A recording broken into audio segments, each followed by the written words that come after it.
कहानी की शुरुआत एक ऐसे बुजुर्ग व्यक्ति से होती है जो अपनी ताकत साबित करने के लिए बिना कुछ सोचे समझे सीधे नदी में छलांग लगा देता है और वहां से एक सांप को पकड़ लाता है। लेकिन वो सांप को काबू नहीं कर पाता। जैसे ही वो उससे लड़ने ही वाला होता है, अचानक वो सांप एक खूबसूरत औरत के रूप में बदल जाता है और इंसानी आवाज में लोते हुए उससे विनती करता है, मुझे जाने दो, जिस दिन तुम्हारा पोता जन्म लेगा मैं उसे जीवन भर सुख समृद्धि दूंगी, उसे कोई दुख नहीं होगा। जैसे ही बुजुर्ग ये सुनता है कि बात उसके होने वाले पोते की है, उसका दिल पिघल जाता है और वो बिना कुछ सोचे उस औरत को छोड़ देता है। शुरुआत में घर वाले इस बात को उसकी सनक समझकर मजाक में उड़ा देते हैं, लेकिन वक्त के साथ सब कुछ बदलने वाला होता है। जिस दिन उस बुजुर्ग के पोते का जन्म होता है, उसी दिन आसमान अचानक काले बादलों से भर जाता है, तेज बारिश शुरू हो जाती है और गांव के बाहर की नदी उफान मारते हुए सीधे उनके घर तक पहुंच जाती है। पूरा गांव अपनी जान बचाने के लिए भागने लगता है, लेकिन उस बच्चे की मां प्रसव पीड़ा के कारण घर में ही फंसी रह जाती है। हर कोई डर से कांप रहा होता है, लेकिन उस बुजुर्ग के चेहरे पर अजीब सी शांति होती है। वो बस आसमान की तरफ देखता रहता है। तभी एक जोरदार बिजली गिरती है, घर जोर से हिल उठता है और अगले ही पल एक और भयानक धमाका होता है। काले पानी की लहरें सीधे आंगन में घुस जाती हैं। गांव वाले इसे अपशकुन मानते हैं, लेकिन वो बुजुर्ग हंस पड़ता है और कहता है, ये कोई बुरा संकेत नहीं है, ये तो वरदान है। जल देवता मेरे पोते के लिए दुल्हन भेज रहे हैं। उस दिन के बाद से वो बुजुर्ग पूरी तरह बदल जाता है, जैसे पागल हो गया हो।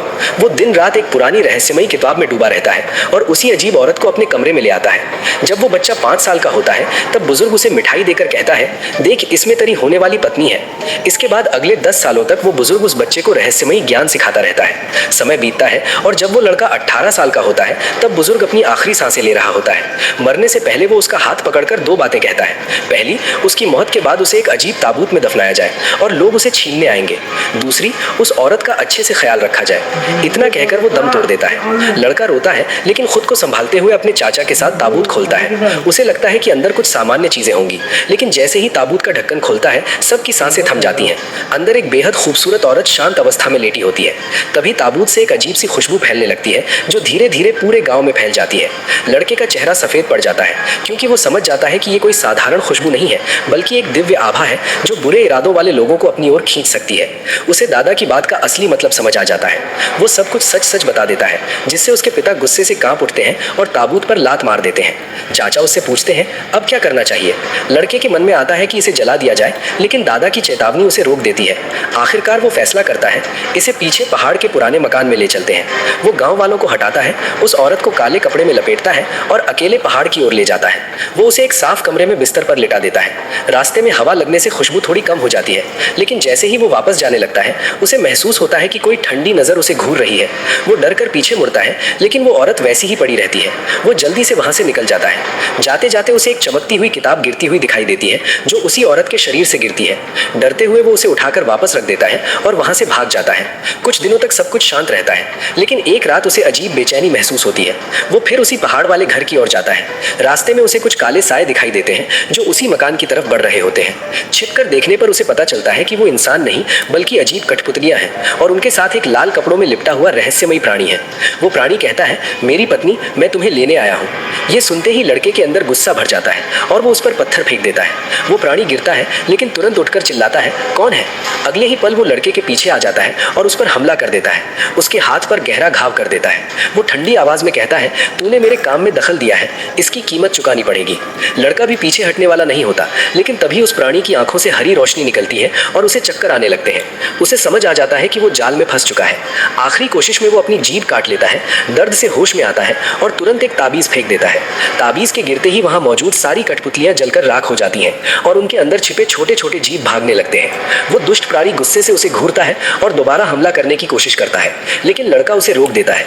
तभी वो अचानक जहरीली गैस छोड़ता है, लेकिन इससे पहले कि वो कुछ कर पाता, वो और उसके सारे साथी अचानक गायब हो जाते हैं। लड़का कुछ पल वहीं खड़ा रह जाता है, फिर धीरे से दरवाजा खोलकर अंदर जाता है और जैसे ही उसकी नजर बिस्तर पर लेटी उस औरत पर पड़ती है, उसका गुस्सा फूट पड़ता है। अगर तू ना होती तो मेरी ये हालत ना होती। वो बड़बड़ाते हुए कपड़े बदलता है, फिर उसे घूरता रहता है, समझ नहीं पाता कि अब क्या करे और शायद थकान या उस अजीब माहौल के असर में वो उसी बिस्तर पर जाकर लेट जाता है। जैसे ही वो लेटता है, कमरे की रहस्यमयी आभा अचानक गहरी हो जाती है। एक गर्म लहर उसके पूरे शरीर में दौड़ जाती है और कुछ ही पलों में उसका शरीर सुन्न पड़ जाता है। पलकें भारी हो जाती हैं। तभी उसे पास से सरसराहट सुनाई देती है, जैसे उस औरत के अंदर कोई शक्ति जाग रही हो। और तभी अचानक उसके होठों पर एक ठंडा नरम स्पर्श महसूस होता है, कोमल, शांत और अजीब सुकून देने वाला। और कुछ ही सेकंड बाद सब फिर शांत हो जाता है। वो औरत फिर से वैसे ही लेट जाती है और लड़का गहरी नींद में डूब जाता है। अगली सुबह वो घबरा कर उठता है। सबसे पहले उसी औरत को देखता है। वो अब भी शांत पड़ी होती है, लेकिन इस बार उसका शरीर थोड़ा किनारे खिसका हुआ लगता है, जैसे वो दूरी बना रही हो। लड़के के मन में शक होता है कि क्या वो सच में होश में थी। वो हिम्मत करके उसकी धड़कन जांचता है, लेकिन कुछ महसूस नहीं होता। उसके गाल जलने लगते हैं और वो धीरे से कहता है, मैंने जानबूझकर नहीं किया। फिर वो उसके नीचे से वो पुरानी किताब निकाल लेता है, लेकिन जैसे ही वो मकान से बाहर निकलता है, उसे एहसास होता है कि कोई उसका पीछा कर रहा है। एक छोटा सा जीव चुपचाप उसके पीछे पीछे चल रहा होता है। वो उसे अनदेखा कर घर पहुंचता है और कमरे में बंद होकर किताब खोलता है और देखते ही सन्न रह जाता है। ये उसी रहस्यमयी किताब का दूसरा भाग होता है। अब उसे समझ आता है कि उसके दादा की साधना अधूरी क्यों थी, क्योंकि उनके पास इसका मुख्य हिस्सा नहीं था और ये किताब उन्होंने नहीं छोड़ी थी, बल्कि उस औरत के कबीले से आई थी। किताब में लिखी बातें उसकी समझ से परे थी और उसकी पूरी सोच को हिला देने वाली थी। अगले दिन वो एक मुर्गा पकड़कर फिर उसी पुराने मकान की तरफ जाता है। रास्ते में वही छोटा जीव अब भी उसका पीछा कर रहा होता है। लड़का मन ही मन मुस्कुराता है। आज सब एक साथ फंसेंगे। वो आंगन में मुर्गा पकाता है और जाल बिछाता है। मांस का हिस्सा जंगल में फेंकता है और बाकी जगह जगह जाल लगाकर इंतजार करता है, लेकिन सुबह से शाम तक कुछ नहीं होता। वो सोचता है, क्या हुआंग जीवी ये डर गया? तभी उसका ध्यान फिर उस औरत पर जाता है और जैसे ही वो उसकी धड़कन जांचने आगे बढ़ता है, ठक ठक ठक दरवाजे पर दस्तक होती है। वो डर कर पूछता है, कौन है? लेकिन कोई जवाब नहीं आता। दरवाजा खोलता है तो बाहर सन्नाटा होता है और जमीन पर सोने जैसे दाने पड़े होते हैं। वो समझ जाता है ये उसे बहलाने की चाल है और दरवाजा बंद कर देता है। तभी बाहर झाड़ियों में सरसराहट होती है और वो कोने में छिपकर देखने लगता है। कुछ देर बाद हुआंग जीविये खुद आता है, चारों तरफ सूंघते हुए, लेकिन जाल में फंसने से पहले रुक जाता है और अपने छोटे साथियों को आगे भेज देता है। जैसे ही वे जाल में फंसते हैं, तड़पने लगते हैं। तभी हुआंग जीविये खिड़की से हरी जहरीली धुंध छोड़ता है, जिससे लड़के का सिर घूमने लगता है और आंखों के सामने अंधेरा छाने लगता है। वो हंसते हुए अंदर आता है, लेकिन तभी लड़के के शरीर के अंदर से एक गर्म ऊर्जा उठती है जो पूरी माया को तोड़ देती है। लड़का समझ जाता है कि अब खेल पलट चुका है, लेकिन दिखावा करता है कि वो अब भी फंसा है। हुआंग जीविये निश्चिंत होकर बिस्तर के पास जाता है और उस औरत को अनमोल खजाने की तरह देखकर उसकी शक्ति खींचने लगता है। तभी लड़का अचानक वार करता है और वार सीधा उसकी पीठ में लगता है। वो चौंक जाता है, लेकिन अगले ही पल उसकी आंखों में डर भर जाता है, क्योंकि वो लड़के को नहीं बल्कि उस औरत को देख रहा होता है। लड़का पीछे मुड़कर देखता है और इस बार वो औरत अपनी आंखें खोल चुकी होती है। हुआंग जीविये कांपते हुए कहता है, ये औरत कहां से लाया तू? ये तेरे बस की नहीं। लड़का ठंडे स्वर में जवाब देता है, ये मेरी पत्नी है। वो हंसकर कहता है, अज्ञानी इंसान, 7 दिन, बस 7 दिन और उसकी शक्ति स्थिर हो जाएगी और फिर तू बर्बाद हो जाएगा। लेकिन उसकी बात अधूरी रह जाती है, क्योंकि उसका चेहरा अचानक डर से भर जाता है। वो लड़के के पीछे देख रहा होता है। लड़का इसे चाल समझकर फिर वार करता है, लेकिन हुआंग जीविये भाग जाता है और बाहर जाकर चिल्लाता है, तूने बहुत बड़ी गलती कर दी। लड़का पीछे मुड़ता है तो देखता है कि वो औरत अब सीधी बैठ चुकी है। वो कुछ पल के लिए जड़ हो जाता है, फिर डरते हुए कहता है, डराओ मत, मैंने उसे भगा दिया। दादा ने तुम्हें मेरे हवाले किया था। जैसे ही वो ये कहता है, वो औरत फिर से शांत होकर लेट जाती है। बाहर खड़ा हुआंग जीविये ये सब देखकर हैरान रह जाता है और गुस्से में चिल्लाता है, रुक जा, इसका अंजाम तुझे भुगतना पड़ेगा, और वहां से भाग जाता है। लेकिन लड़का उसे ऐसे जाने देने वाला नहीं होता। उसके सारे छोटे साथी पहले ही जाल में फंस चुके होते हैं। वो उन्हें एक लोहे के पिंजरे में बंद करता है और आंगन में ऊंचा लटकाता है। फिर अंधेरे जंगल की तरफ देखकर जोर से चिल्लाता है, आज रात आकर बात खत्म कर, वरना सुबह तेरे इन चेलों की हालत ऐसी करूंगा कि तू जिंदगी भर याद रखेगा। उसके जाने के बाद लड़का दरवाजा बंद करके धीरे धीरे वापस कमरे में आता है और बिस्तर पर शांति से पड़ी उस स्त्री के निर्जीव शरीर को देखकर उसकी आंखों के सामने मां के चेहरे की चिंता घूम जाती है। उसे अंदर से एहसास हो जाता है कि अब इस मामले को ज्यादा देर तक टालना संभव नहीं है, लेकिन सच यही था कि उसमें उसे आग लगाकर खत्म करने की हिम्मत भी नहीं थी। बिस्तर के किनारे बैठे बैठे कब उसकी आंख लग जाती है उसे पता ही नहीं चलता। अगली सुबह वो उठते ही आदतन उसके सीने पर हाथ रखकर धड़कन महसूस करने की कोशिश करता है, लेकिन अब भी सब कुछ वैसा ही होता है, कोई धड़कन नहीं। वो एक लंबी सांस लेकर बाहर आंगन में आता है, जहां पिंजरे में बंद छोटे पीले जीव डर के मारे सिमटे हुए कांप रहे होते हैं। वो ठंडे स्वर में कहता है कि अगर उनका मालिक सामने आने की हिम्मत नहीं करता तो उसे खुद कठोर बनना पड़ेगा। वो पिंजरा नीचे उतारता है, एक पुरानी धारदार कुल्हाड़ी उठाता है और पत्थर पर बैठकर उसे तेज करने लगता है। उस घिसने की तेज आवाज से पिंजरे में बंद जीव और भी सहम जाते हैं। वो धीरे धीरे खुद से कहता रहता है कि गलती इनकी नहीं, इनके मालिक की है, जिसने इन्हें मुसीबत में डाला है। काफी देर तक कोई नहीं आता और धीरे धीरे उसका धैर्य टूटने लगता है। मन में हिंसा का भाव उठने लगता है। जैसे ही वो एक जीव को पकड़कर जमीन पर रखने ही वाला होता है, तभी दूर से वही हुआंग जीविये घबराया हुआ भागता हुआ आता है और चापलूसी भरे स्वर में माफी मांगने लगता है। उसके हाथ में एक डिब्बा होता है जिसमें एक सुंदर कंगन रखा होता है। लड़का हवा में कुल्हाड़ी घुमाते हुए उससे पूछता है कि अब क्या चाहता है। वो तुरंत घुटनों पर गिर जाता है, सर झुकाकर अपनी गलती मानता है और कसम खाता है कि दोबारा उसे परेशान नहीं करेगा। यहाँ तक कि अपनी साधना की शपथ भी लेता है। उसकी हालत देखकर लड़का फैसला करता है कि बात यहीं खत्म कर देना बेहतर है और वो उसे छोड़ देता है। लेकिन तभी वो पीला प्राणी गंभीर होकर उसे चेतावनी देता है कि इन दिनों पहाड़ों में कोई बेहद खतरनाक शक्ति आ चुकी है और उसे सावधान रहना चाहिए। लड़का हल्के व्यंग में पूछता है कि जो खुद को इस इलाके का मालिक बताता था वो अब डर क्यों रहा है। वो झेप कर मान जाता है कि उस शक्ति के सामने उसकी भी नहीं चलती। उसकी बातों में सच्चाई महसूस होती है, इसलिए लड़का बाकी जीवों को भी आजाद कर देता है। लेकिन जैसे ही वे मुक्त होते हैं उसका व्यवहार बदल जाता है और वो गर्व के साथ जाने लगता है। लड़का उसे रोककर आखिरी चेतावनी देता है कि दोबारा उसे परेशान करने की कोशिश न करे, वरना अंजाम बुरा होगा। वो डर कर मान जाता है और कहता है कि जो शर्त रखनी हो रख लो। तब लड़का उससे कहता है कि आगे से पहाड़ों में होने वाली हर हलचल की खबर उसे देगा। वो तुरंत हामी भरता है और अपने साथियों के साथ वहां से चला जाता है। उसके जाने के बाद लड़के का मन और भारी हो जाता है, क्योंकि अब उस अनजान खतरे का डर साफ महसूस होने लगता है। वो घर लौटता है, कुछ जरूरी सामान और दादा के छोड़े औजार लेकर निकलने लगता है। तभी उसकी माँ उसे रोक लेती है। उनकी आंखों में गहरी चिंता होती है और वे पूछती है कि क्या वो लड़की सच में जीवित है। लड़का उन्हें डर से बचाने के लिए झूठ बोल देता है कि वो बिल्कुल ठीक है। माँ कुछ नहीं कहती, बस कपड़ों का एक बंडल उसके हाथ में थमा देती हैं और कहती हैं कि उसे दे देना। लड़का बिना पीछे देखे निकल जाता है, लेकिन कुछ कदम चलने के बाद खुद को रोक नहीं पाता और मुड़कर देखता है। माँ दरवाजे पर खड़ी चुपचाप रो रही होती है। उसका दिल भारी हो जाता है, क्योंकि वो समझ जाता है कि माँ सब जानती है। वो फिर उसी सुनसान घर लौटता है और दादा के छोड़े सामान को टटोलते हुए एक डिब्बा और एक पुराना दर्पण लाता है, जिसमें कुछ दुर्लभ तावीज भी रखे होते हैं। वो सोचता है कि शायद इनसे उस स्त्री की असलियत का पता लगाया जा सके। डरते डरते वो दर्पण उसके माथे पर रखता है, लेकिन कुछ नहीं होता। फिर वो तावीज का इस्तेमाल करता है, तब भी कोई प्रतिक्रिया नहीं मिलती। इससे उसे थोड़ी राहत मिलती है कि वो कोई खतरनाक प्राणी नहीं है। रात होते होते वो कमरे में आग जला देता है, क्योंकि दादा कहते थे कि ऐसी जगहों पर आग ही सबसे बड़ी सुरक्षा होती है। वो किताब पढ़ने की कोशिश करता है, लेकिन उसमें लिखी बातें उसकी समझ से बाहर होती हैं। धीरे धीरे रात और गहरी हो जाती है और वो खुद को किसी भी खतरे के लिए तैयार कर लेता है। तभी अचानक वही रहस्यमयी खुशबू फिर से फैलने लगती है और वो झुंझलाकर बुदबुदाता है कि सारी मुसीबत की जड़ वही है। तभी बाहर से हल्की सी आहट आती है। वो देखता है कि वही पीला नौवा मालिक चुपके से झांक रहा है। वो मुस्कुराते हुए कहता है कि वो सिर्फ थोड़ी गर्मी लेने आया है। लड़का हल्के मजाक में उससे पूछता है कि उसकी पत्नी को चुराने की बात उसके घर वालों को पता है। ये सुनकर वो घबरा जाता है और उसे ऐसी बातें न करने की विनती करता है।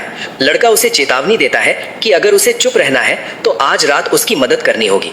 वो तुरंत मान जाता है और फिर उसकी ताकत के बारे में पूछने लगता है। तब लड़का गर्व से बताता है कि उसके दादा इतने शक्तिशाली थे कि बड़े बड़े साधु भी उनका सम्मान करते थे। और फिर वो उस स्त्री की ओर इशारा करते हुए कहता है, अगर उसके दादा में इतनी शक्ति ना होती तो क्या वे उसके लिए ऐसी पत्नी तय कर पाते। ये सुनते ही पीले नौवे मालिक की आंखें चमक उठी और वो चालाकी से उसके पास आकर धीमे स्वर में बोला कि छोटे भाई, 6 दिन बाद उससे कहकर उसका एक एहसान उतरवा देना, कैसा रहेगा। ये सुनकर लड़का मन ही मन सोच में पड़ गया कि इस स्त्री का एहसान भी अगर उसे इतना लुभा रहा है तो आखिर ये है कौन। जिज्ञासा में उसने तुरंत हामी भर दी, लेकिन फिर भी वो प्राणी पूरी तरह निश्चिंत नहीं हुआ और संदेह भरे स्वर में पूछ बैठा कि इसकी गारंटी कैसे दी जाएगी। तब लड़का धीरे धीरे बिस्तर के पास गया और बनावटी गुस्से के साथ उस स्त्री के गाल पर हल्का सा थपथपाते हुए बोला कि ये उसकी पत्नी है, अगर ये उसकी बात नहीं मानेगी तो वो इसे डांट भी सकता है। क्या अब उसे यकीन है। ये सुनते ही पीला नौवा मालिक डर के मारे थोड़ा पीछे हट गया और जल्दी जल्दी सिर हिलाते हुए मान गया। फिर चुपचाप कमरे के एक कोने में जाकर बैठ गया। लड़का उसके पास झुककर धीरे से समझाने लगा कि वो बुरा ना माने, ये सब मजबूरी में किया गया है ताकि उसकी मदद भी हो सके और उसकी रक्षा भी। इतना कहकर उसने राहत की सांस ही ली थी कि अचानक कमरे में जल रही आग की लपटें अजीब तरह से कांपने लगीं और देखते ही देखते उनका रंग हरा पड़ गया। पूरा कमरा एक डरावनी हरियाली से भर उठा। वो कुछ समझ पाता उससे पहले ही एक जोरदार धमाके के साथ दरवाजा टूट गया और बाहर से 8-9 साल की एक लाल कपड़े पहने लड़की अंदर आ गई। उसके कदम रखते ही पूरे वातावरण में ठंडी सिहरन फैल गई। ये दृश्य इतना भयावह था कि पीला नौवा मालिक डरकर तुरंत उसके पीछे छिप गया और कांपती आवाज में बोला कि ये कोई साधारण चीज नहीं है, इससे निपटना बेहद मुश्किल है। लड़के ने खुद को संभालते हुए उस अजीब लड़की से कहा कि जो चाहिए ले जाए और उन्हें छोड़ दे, लेकिन वो लड़की अजीब सी हंसी हंसते हुए बोली कि उसे उसका अंदरूनी तत्व चाहिए। ये सुनते ही लड़के ने बिना एक पल गवाए पीले नौवे मालिक को उठाकर उसकी तरफ फेंक दिया, लेकिन लड़की ने एक ही झटके में उसे पटक दिया और उसकी ताकत देखकर लड़के के होश उड़ गए। अगले ही पल वो लड़की उस पर झपटी। उसके नाखून तलवार की तरह चमक रहे थे थे। लड़का पीछे हटकर बचने की कोशिश करता रहा, लेकिन वो उसे पकड़कर अपनी ओर खींच लाई। उसने तुरंत लकड़ी की तलवार निकाली, मगर उसका उस पर कोई असर नहीं हुआ। गुस्से में उसने पीले नौवे मालिक को पुकारा कि अगर उसने मदद नहीं की तो वो उसे ढाल बना देगा। ये सुनकर वो घबराकर बोला कि ये सब बेकार है, असली ताकत तो उन तावीजों में है जो उसके पास है। लड़का कुछ समझ पाता इससे पहले ही वो लड़की फिर से उस पर टूट पड़ी। वो उसे ढाल बनाने के लिए आगे बढ़ा ही था कि पीला नौवा मालिक मौके का फायदा उठाकर भाग निकला और अगले ही पल लड़की ने जोरदार वार किया, जिससे लड़का दूर जा गिरा। वो लड़की उसके गले पर वार करने ही वाली थी कि उसने झट से एक तावीज उसके माथे पर चिपका दिया। तेज धमाके के साथ वो लड़की दूर जा गिरी और कुछ देर के लिए शांत हो गई। लेकिन तभी ये पता चला कि उसकी लकड़ी की तलवार पूरी तरह जल चुकी है। पीला नौवा मालिक दूर से चिल्लाया कि जल्दी तावीज का इस्तेमाल करें। तभी वो लड़की फिर से उठ खड़ी हुई और इस बार उसने सीधे लड़के के गले को जकड़ लिया। उसकी पकड़ इतनी मजबूत थी कि उसकी सांसें थमने लगीं। तभी अचानक पीले नौवे मालिक ने अपने पास छुपाई हुई एक छोटी सी मणि निकाली और पूरी ताकत से उसकी ओर फेंक दी। एक तेज चमक के साथ वो लड़की फिर दूर जा गिरी और कुछ देर के लिए शांत हो गई। लड़का जमीन पर गिरकर हांफने लगा और वो प्राणी भी डर के मारे कांपते हुए जल्दी से उस मणि को वापस छुपा लिया। लेकिन जब लड़के ने उस लड़की के शरीर को छुआ तो उसके होश उड़ गए, क्योंकि वो कोई आत्मा नहीं बल्कि एक असली शव था। वो हैरानी से पूछने लगा कि ऐसा कैसे हो सकता है। तभी अचानक वो लड़की फिर से उठ बैठी और उसके माथे का तावीज जलकर राख हो गया। तब जाकर उसे समझ आया कि वो कोई साधारण अस्तित्व नहीं बल्कि ऐसी सत्ता है जिसमें शरीर और आत्मा दोनों मौजूद है, जो ना मरती है और ना ही आसानी से खत्म होती है। ये समझते ही उसके भीतर डर की लहर दौड़ गई। उसने तुरंत पीले मौवे मालिक से पूछा कि उसने क्या इस्तेमाल किया था। वो कांपते हुए बोला कि वो एक प्राचीन पवित्र वस्तु है जिसे उसने कहीं से चुराया था। ये सुनते ही लड़के ने दोबारा हमला किया और इस बार उसे महसूस हुआ कि उस शरीर के भीतर अब आत्मा शेष नहीं बची है। तभी वो प्राणी बोला कि इस बार वो खुद बदला लेगा। उसने फिर उस मणि का इस्तेमाल किया और देखते ही देखते वो शरीर जलकर राख हो गया। इसके बाद वो गर्व से इधर उधर देखने लगा, मानो उसने कोई बड़ा काम कर दिया हो। लड़का उससे कुछ पूछना चाहता था, लेकिन उसकी हालत देखकर चुप रह गया। थोड़ी देर बाद वो प्राणी बैठकर आसपास बची हुई ऊर्जा को सोखने लगा और जैसे जैसे सुबह करीब आने लगी उसने लड़के से पूछा कि क्या वो सच में ऊर्जा देख सकता है। लड़के ने हाँ में जवाब दिया और जब उसने उसकी ओर ध्यान से देखा तो उसके सिर के ऊपर हल्की लाल आभा दिखाई दी।